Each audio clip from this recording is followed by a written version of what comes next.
Hey everyone, welcome to my channel and अब मैंने NEET 2023 के लिए तैयारी करनी स्टार्ट कर दी है। सो मैं अप्रॉक्स 6 बजे के आसपास उठ गई थी। उठने के बाद मैंने तो चाय वाय पी और फिर थोड़ा फ्रेशन अप होके थोड़ा काम वाम करके, क्योंकि अभी मैं घर पे हूँ। और फिर मैंने भगवान की पूजा की। फिर मैंने एक चार्ट बनाया कि मैं कैसे अपने दिन को डिवाइड करूँगी, क्या क्या मेरे टारगेट्स होंगे, मैं क्या क्या चीज़ें करूँगी, फिज़िक्स में कितने क्वेश्चन सॉल्व करूँगी, केमिस्ट्री में कितने क्वेश्चन सॉल्व करूँगी, बायो में कितने क्वेश्चन सॉल्व करूँगी, एनसीईआरटी कैसे पढ़ना है, नोट्स बनाना है या नहीं बनाना है, वो सारी चीज़ें एक जगह मैंने आज के टारगेट में वो सारी चीज़ें मैंने लिखी। और इससे क्या होता है ना कि आपका दिन पूरा प्लान्ड हो जाता है। जैसे आप ऐसे रैंडमली इधर उधर आप मूव नहीं करते हैं कि ये भी कर लूँ, वो भी कर लूँ, ये भी कर लूँ। आपके पास एक प्रॉपर प्लान होता है जिसको आपको, ये आपके दिमाग में ऐसा चलता है कि एक टाइम के बाद आपको उस चीज़ को टिक करना है कि जब आपका वो चीज़ कंप्लीट हो जाए। ऐसे अगर आप नहीं करते तो ठीक है पढ़ लेंगे, ठीक है कर लेंगे, तो उसमें आपकी चीज़ें थोड़ी डिस्ट्रैक्शंस आपके बहुत ज़्यादा आ जाते हैं और आपकी चीज़ें उतनी अच्छी से तरीके से कंप्लीट नहीं हो पाती हैं। ऐसा मेरा मानना है, बाकी हर किसी का पढ़ने का तरीका अलग अलग होता है। बट मेरा मानना ये है कि चीज़ों को प्लान करने से चीज़ें ज़्यादा इफ़ेक्टिवली तरीके से एग्जीक्यूट हो पाती हैं और टाइमली ख़त्म होके चीज़ें सही से हो पाती हैं। तो यही सब किया मैंने और पूरा दिन को अच्छे से वो किया कि मैं क्या क्या पढ़ूँगी, फिज़िक्स, केमिस्ट्री और फिर बायो में। बस इतना ही मैंने बस शॉर्ट रखा, ज़्यादा मैंने कॉम्प्लेक्स चीज़ें नहीं की, यही सब चीज़ें की। और फिर मैंने सोचा कि स्टार्ट करते हैं फिज़िक्स से, क्योंकि अगर फिज़िक्स में आपका पहला आप स्टार्ट करते हैं तो आपका मेजर पोर्शन आपका स्टार्टिंग में दिमाग बहुत फ्रेश होता है, आप चीज़ें ज़्यादा अच्छे से ग्रास्प कर पाते हो। और बायो तो आपका ऐसे भी एक स्ट्रॉन्ग पॉइंट होता है। इस साल पेपर में कुछ अलग चीज़ें दिखी, बट स्टिल मैं ऐसा प्रेफर करती हूँ कि स्टार्टिंग में मैं फ़िज़िक्स कर लूँ, ताकि मैं पूरे दिन फिर एकदम रिलैक्स होके अपने अलग सब्जेक्ट्स को भी टाइम दे पाऊँ। मैंने स्टार्ट किया अपने नोट्स से। मैंने नोट्स रिवाइज़ किए जितने मैंने नोट्स रिवाइज़ कर सकती थी, चैप्टर 1 के, क्लास 11th के। तो वो मैंने नोट्स रिवाइज़ किए और फिर मैंने ऑब्जेक्टिव जो होती है नीट के लिए, ऑब्जेक्टिव बुक जो हम लोग जो बहुत अच्छी कही जाती है मार्केट में, उसमें काफ़ी क्वेश्चंस दिए हुए हैं, काफ़ी उसके सॉल्यूशन दिए हुए हैं।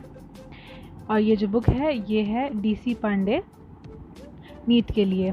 तो इसमें काफ़ी क्वेश्चंस दिए हैं और इसके एक्सप्लेनेशन भी इसके पीछे दिए हैं, जो इसका एक बेस्ट पार्ट है।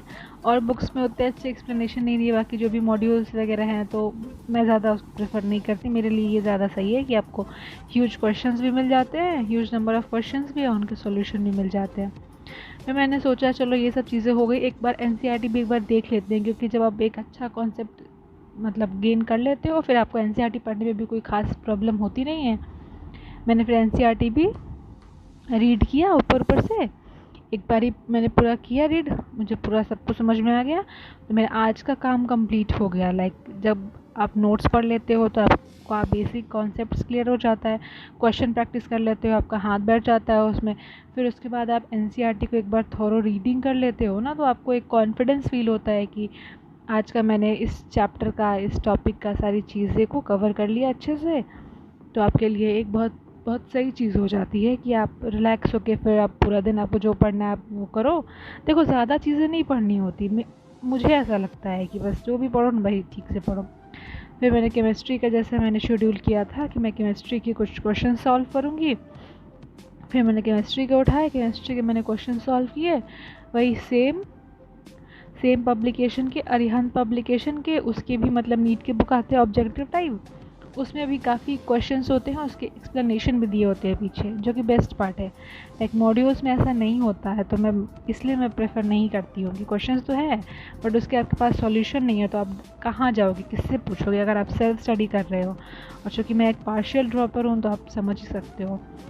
तो ये सब चीज़ें हैं। फिर मैंने वही सेम चीज़ एनसीईआरटी की, एनसीईआरटी को थोड़ा थोड़ा देख लिया ऊपर ऊपर से और फिर वो सब चीज़ें हो गई। फिर मैंने अपना केमिस्ट्री कंप्लीट किया इसी तरीके से। फिर बीच में थोड़ा सा ऐसा होता है ना कि केमिस्ट्री कंप्लीट कर लिया, फिर अब हुआ कि चलो कुछ देर मैंने थोड़ा ब्रेक भी लिया था बीच में। फिर मैंने फिर जब ब्रेक ख़त्म हुआ मेरा, फिर मैंने बायो स्टार्ट की। बायो चूँकि हमारा फेवरेट होता है, लाइक हमको बहुत इंटरेस्ट आता है उस चीज़ को करने में। फिर मैंने अपनी बायो उठा के फिर मैंने सारे चैप्टर्स, जो भी मैंने चैप्टर आज का डिसाइड किया था, उसको अच्छे से रीड किया। उसको रीड करने के बाद मैंने हाईलाइट तो पहले से कर ही रखा था, हाईलाइटेड पॉइंट और बाकी सारी चीज़ों को अच्छे से रीड कर लिया। और रीड करके फिर मैंने उसके भी MCQ सॉल्व कर लिए MTG फिंगर टिप से, जो कि बायो की NCERT की बेस्ट बुक कही जाती है। मैंने उससे कर ली। मेरा फंडा इसमें भी वही सेम ही है कि इसके एक्सप्लेनेशन और नंबर ऑफ़ क्वेश्चंस अच्छे हैं और इसके एक्सप्लेनेशन दिए है, ताकि आपको डाउट नहीं होना चाहिए। लाइक अगर आपका डाउट अराइज हो रहा है, आपको प्रॉब्लम आ रही है, तो आपका डाउट सॉल्व होना चाहिए। आप कहाँ हर एक क्वेश्चन लेके दौड़ोगे किसके पास। सो बस यही मेरा व्यू था, और आज के लिए इतना ही।